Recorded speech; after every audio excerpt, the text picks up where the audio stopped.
All right, Neville Goddard, Your Faith is Your Fortune. Chapter 12, Crucifixion and Resurrection. It's going to get good. This book just keeps getting better and better. Okay, first quote. I am the resurrection and the life.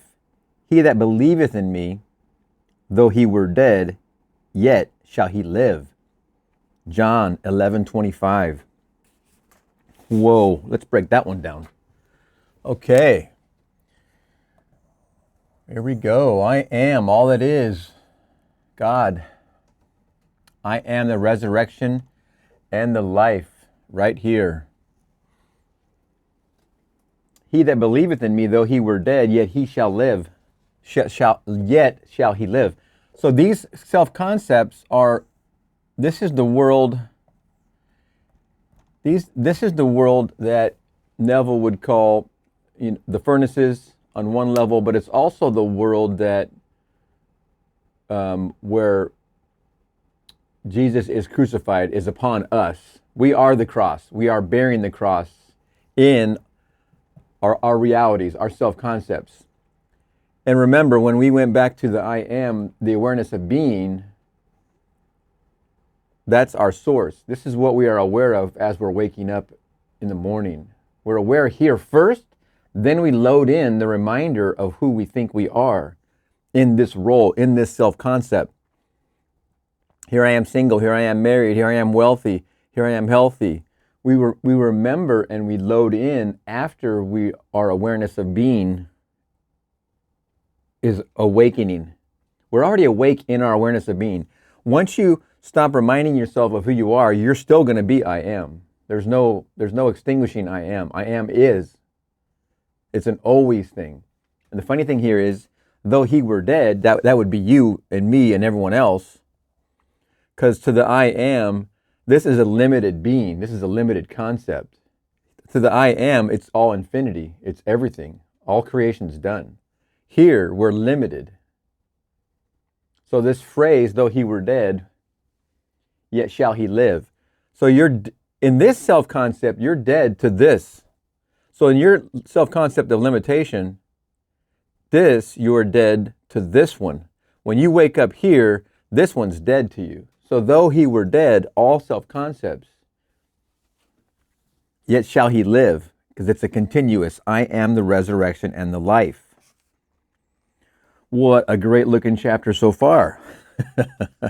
The mystery of the crucifixion and the resurrection is so interwoven that to be fully understood, the two must be explained together, for one determines the other. This mystery is symbolized on earth in the rituals of Good Friday and Easter. You have observed that the anniversary of this cosmic event, announced every year by the Church, is not a fixed date, as are other anniversaries marking births and deaths, but that this day changes from year to year, falling anywhere from the 22nd day of March to the 25th day of April. The day of resurrection is determined in this manner.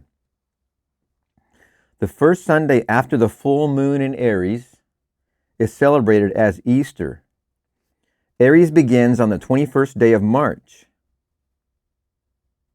and ends approximately on the 19th day of April.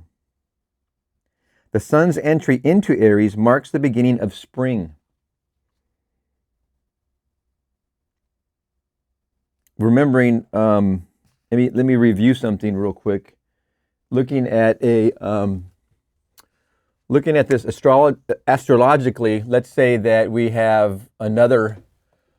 I was thinking about the sun. We went over Christmas in the last chapter, and we went over a little bit of this Tropic of Cancer and the Tropic of Capricorn. I was taking a thought this morning on this subject, and I reminded myself, wait a minute, look at the astrological wheel. When you look at this, and we'll just put the cardinal points here. We're going to put Aries. We're going to put Cancer. What do we have here? We have Libra, right? And I believe we have, am I doing that correct? It's been so long. I think that I just drew Scorpio in place of Capricorn. I forget the Capricorn glyph, but let's just call this Capricorn. It's been so long. Okay. Oh, wait a minute. I remember it. It's like something like this. Wait, isn't that right? Or is that the planet Saturn? I'm gonna quit. I haven't gone over that material in so long. So the 4 cardinal points. I'm trying to impress you with the glyphs, but hey, one is missing. Okay, so when the sun is at the most southern latitude, the sun happens to be in Capricorn, Tropic of Capricorn. That's the farthest away. The opposite of Capricorn is the Tropic of Cancer. So when the sun is in its height of summer, or when summer begins, I should say, that's where the sun is closest to us. When the sun passes the equator in spring, that's when we are reminded of the resurrection. And he's probably going to go over that in this chapter, but I wanted to review from the last chapter. And as the sun's traveling northbound, it's crossing the equator, and it's crossing in, and that's when spring begins. And then when it hits the height, its highest point, this is summer. Then when it's traveling back to the south, southerly, it crosses the equator again, and this is going to be autumn. Okay? So that was a little bit of a review on what goes on here with that sun's travel, and it has a lot to do with what he went over in the last chapter of Christmas, but it was a reminder. Of course, when it's Capricorn, which is Christmas, because that's when Capricorn starts, right? The 12/21. That's the farthest away the sun is. So we're experiencing that right now, as a matter of fact. And the closest, or the height of summer, when the sun travels, is the opposite. This is the Tropic of Cancer, all right? Whew, a little bit of astrology remembrance. Oh boy, almost a full remembrance. A little bit got left out. I'm not ashamed to admit. Don't use that too much anymore. The day of resurrection is determined in this manner. The first Sunday after the full moon in Aries is celebrated as Easter. Aries begins on the 21st day of March and ends approximately on the 19th day of April. The sun's entry into Aries marks the beginning of spring. Again, as the sun's moving from this first entry into Aries marks the beginning of spring. The moon in its monthly transit around the earth will form sometime between March 21st and April 25th, an opposition to the sun, which opposition is called a full moon. The first Sunday after this phenomena of the heavens occurs is celebrated as Easter. The Friday preceding this day is observed as Good Friday. So we're talking about the moon's placement when the moon is full that dictates this Easter and Good Friday. This movable date shall tell the observant one to look for some interpretation other than the one commonly accepted. These days do not mark the anniversaries of the death and resurrection of an individual who lived on earth. Seen from the earth, the sun in its northern passage appears at the spring season of the year to cross the imaginary line man calls the equator, which is what I reviewed. The sun's going in its northerly, it's southerly here, it's going into its northerly passage. This is the equator, it crosses the equator. Seen from the earth, the sun in its northerly passage appears at the spring season of the year to cross the imaginary line man calls the equator. So it is said by the mystic to be crossified or crucified, that man might live. It is significant that soon after this event takes place, all nature begins to arise or resurrect itself from its long winter's sleep. Therefore, it may be concluded that this disturbance of nature at this season of the year is due directly to this crossing. Thus, it is believed that the sun must shed its blood on the Passover. The Passover. The crucified crosses the equator as this Passover happens. If these days marked the death and resurrection of a man, they would be fixed so that they would fall on the same date every year as all other historical events are fixed. But obviously this is not the case. These dates were not intended to mark the anniversaries of the death and resurrection of Jesus the man. The scriptures are psychological dramas and will reveal their meaning only as they are interpreted psychologically.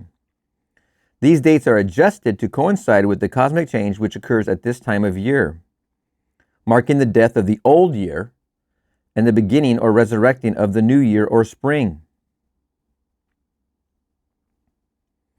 That's very funny because we would celebrate in the beginning of September every year.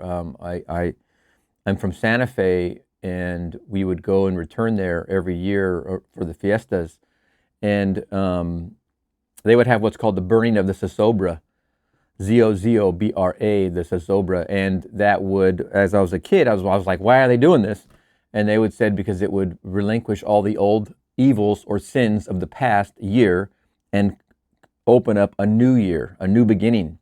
And it was funny when that, what time of year was that done? But that was done in autumn. So it was 9/10 basically, that we would, the beginning of April, the first weekend of April, I believe, I'm sorry, September, the first weekend of September is when this would happen. And that would be this season instead of this season, which is very interesting because that would mean the sun was in its southerly passage when the celebration would happen. It was an old, over 100 years old at least, ritual. And that is what they would celebrate. That it's describing exactly what this is, but it's on a different passage. Back to the spring. These dates are adjusted to coincide with the cosmic change which occurs at this time of year, marking the death of the old year and the beginning or resurrecting of the new year or spring. These dates do symbolize the death and resurrection of the Lord.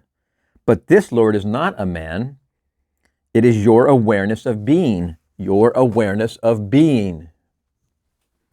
It is recorded that he gave his life, both capitalized, that you might live. I am come that you might have life and that you might have it more abundantly. I am come that you might have life and that you might have it more abundantly. The thing we've been talking about continuously. I am more abundant. I am with limitation, more abundance. Okay, this is what we're trying to do. Consciousness slays itself by detaching itself from that which it is. Consciousness slays itself by detaching itself from that which it is conscious of being so that it may live to that which it desires to be, what we've been repeating over and over. Consciousness slays itself here with limitation. I'm not married. I am single. I want to be married. I have the desire to be married. It slays itself by detaching itself. We talked about detachment before. From that which it is conscious of being. It's no longer conscious of being here. It's now conscious of I am that. So that it might live to that which it desires to be, happily married. Okay? Spring is the time of year when the millions of seeds which all winter lay buried in the ground suddenly spring into visibility, that man might live. And because the mystical drama of the crucifixion and resurrection is in the nature of this yearly change, it is celebrated at this spring season of the year. But actually, it is taking place every moment of time. Now, I love it. Neville's going into the time awareness. I love it. Let me repeat that sentence. It's such a long sentence. It is celebrated at this spring season of the year, but actually it is taking place every moment of time. Remember, this is one moment. The I am and you and your self-concepts is happening in one moment. So every moment of time, this is taking place. This resurrection is taking place. The being who is crucified is your awareness of being. The being who is crucified is your awareness of being. This is crucified to become this. The cross is your conception of yourself. The resurrection is the lifting into visibility of this conception of yourself. This is the cross, the resurrection of yourself into your new abundance. Far from being a day of mourning, Good Friday should be a day of rejoicing. For there can be no resurrection or expression unless there is first a crucifixion or impression. Remember the impression. I am that. This is the impression you're making here as you fall asleep in your sats. I am wealthy. I am healthy. I'm happily married. That's your impression. You're subjectifying that because you do it as you fall asleep.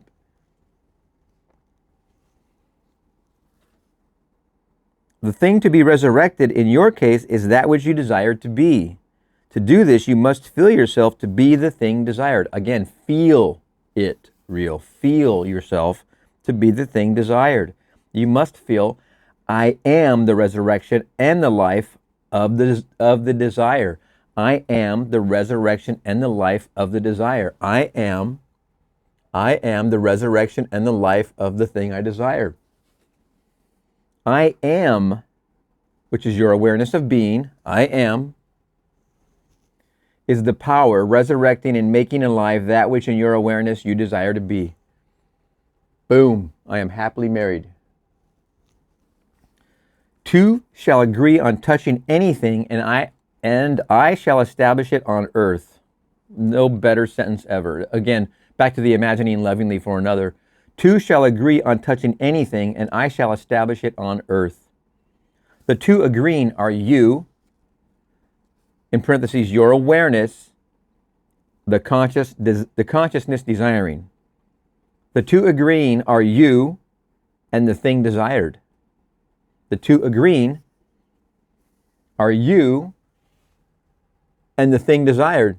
So here you are, you have a desire, it's here, but the two agreeing are you, your awareness here, the consciousness desiring, which is here, and the thing desired. Those are your two witnesses. The two shall agree on touching anything, and I shall establish it on earth. When this agreement is attained, the crucifixion is completed. I am the resurrection and the life. It seems so simple, doesn't it? I am the resurrection and the life. So what is it I don't want to be anymore? What is it I do want to be? I want to resurrect into this. And it is the life. Why would you have the desire? That is God speaking to you. Your I am is waking you up for this resurrection. So you can give your life. He gave his life so that he gave his life is you giving your life to him so that he may live. This giving of your life and detachment is so that you may live. This is all a story about you. This is the interpretation, the wonderful interpretation that Neville has brought to our awareness. I mean, we have to understand this. The way he breaks it down and the way we're interpreting it through this drawing is when we want to remind ourselves where the power is. The power is here, not out here. Okay? When this agreement is attained, the crucifixion is completed. Two have crossed or crossified each other. I am and that. Consciousness and that which you are conscious of being have joined and are one. I am now nailed or fixed in the belief that I am this fusion. Nailed or fixed. When you nail or fix your conviction that you are that, I am that. When I nail it and fix it, I am that. I am happily married. I am now nailed or fixed in the belief that I am this fusion. Jesus, or I am, is nailed upon the cross of that. That. The nail that binds you upon the cross is the nail of feeling. The only way you're going to get here is through feeling. You must feel it. Your consciousness, your subjectification of feeling here, and while you go to sleep in your sats, is what brings it into being. It's the nail that binds you. It's upon the cross. It's the nail of feeling. The mystical union is now consummated, and the result will be the birth of a child or the resurrection of a son bearing witness of his father. Of his father, bearing witness of his Father. I'm not married. I'm single. I'm not happy with that. I want to be this. I want to be happily married.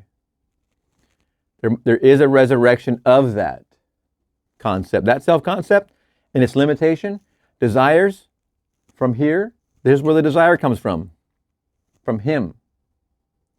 You resurrect into this. You become.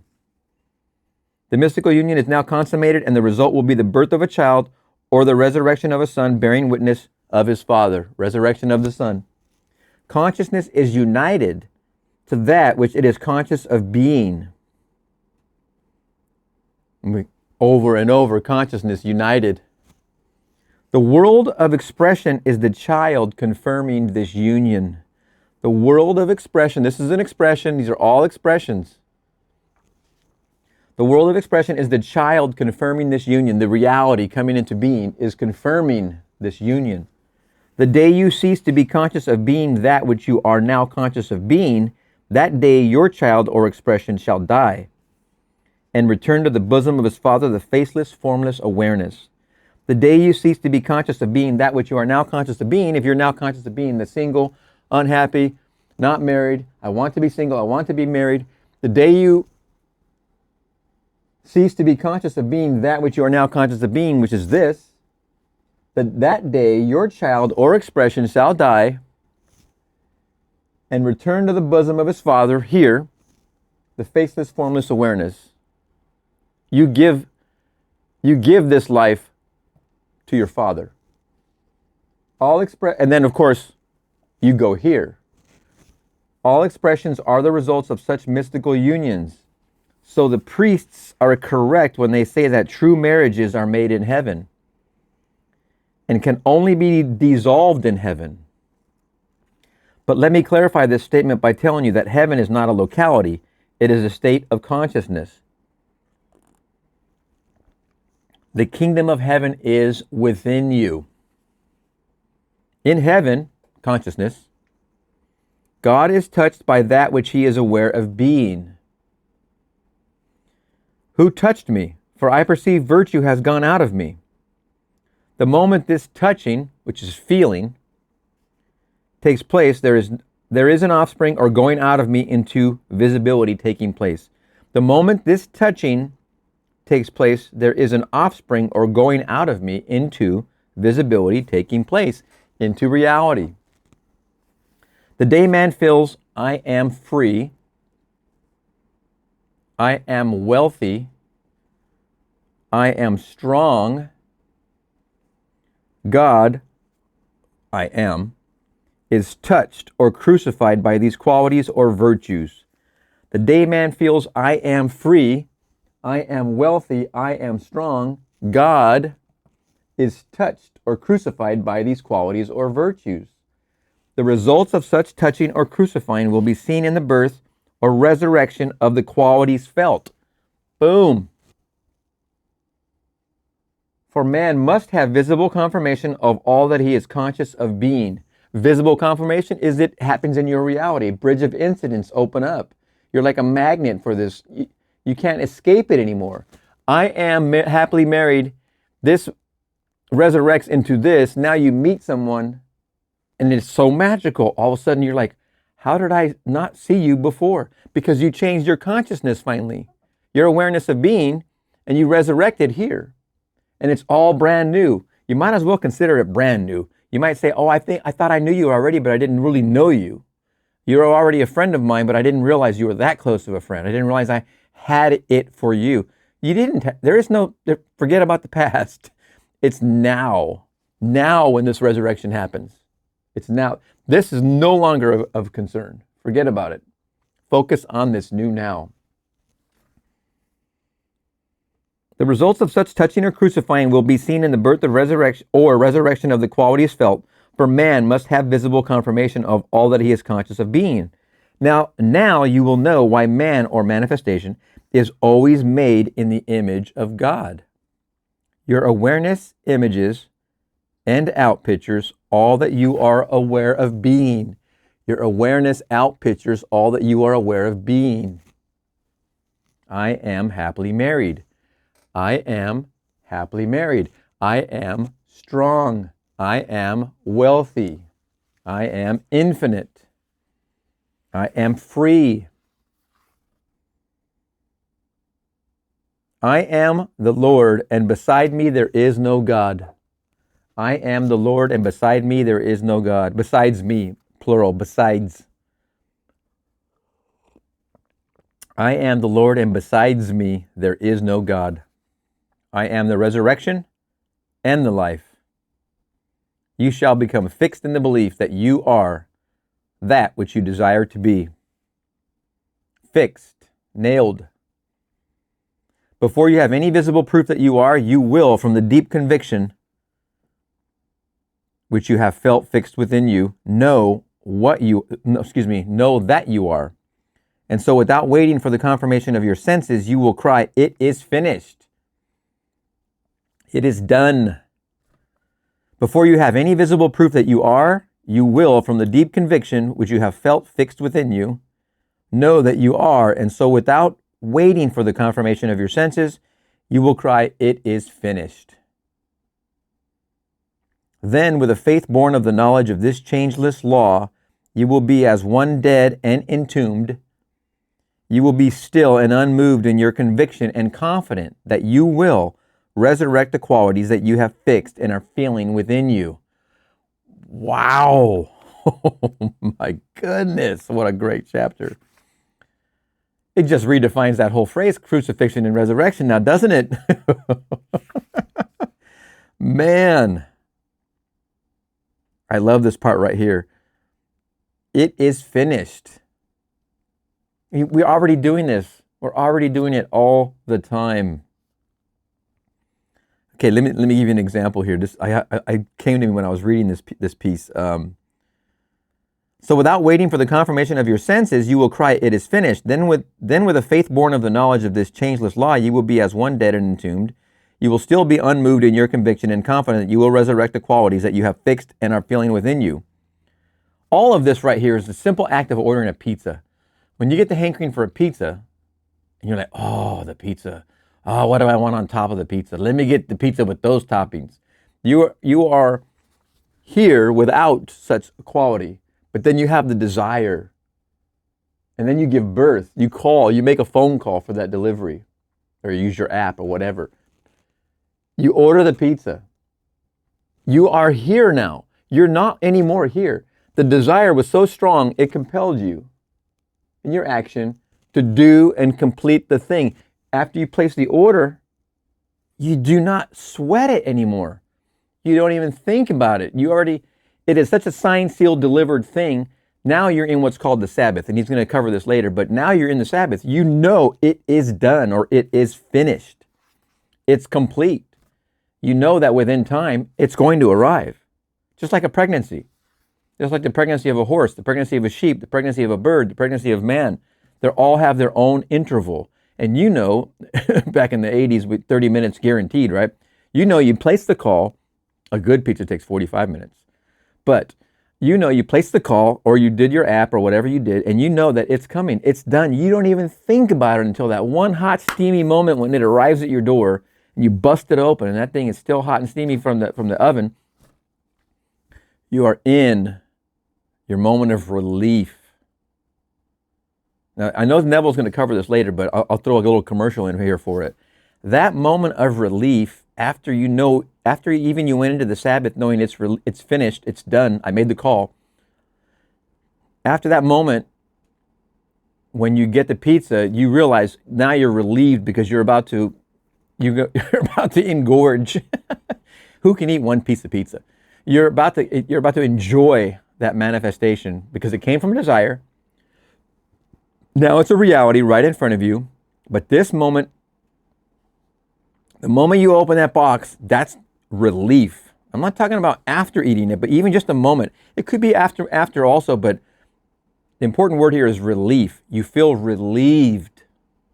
When you're going into your sats, that's what you want to focus on. Now, coming from a certain situation, if you don't have the resource for the pizza and you're trying to manifest the pizza and you want to challenge your reality and someone's going to bring you a pizza without you getting involved with the ordering, you would simply go to the end. And going to the end means that moment of relief. That moment where you are done with the piece of pizza and you're going back for a second piece. You're already, that visualization in your sats or in your moment of meditation, that you're now putting your plate away or putting your plate in the sink, let's say, is already presupposing that you already had the pizza and the pizza already showed up. Now, it's not important to learn, or I'm sorry, it's not important to get involved with the how the pizza is going to be ordered or who's going to order the pizza. It's important only in sats, for instance, to be concerned with the end. In this example of the pizza, to me, it would be putting the plate in the sink that I've already had a couple slices of pizza, and I'm very relieved and happy over the matter. This sats trick is going to the end and seeing past it slightly. You're coming into your house from the airport, having been on the honeymoon, you're already married. Just being in the house and hugging and saying, oh, this feels so good to be home, hugging your new partner, that presupposes everything before it. Putting your plate in the sink presupposes everything before it.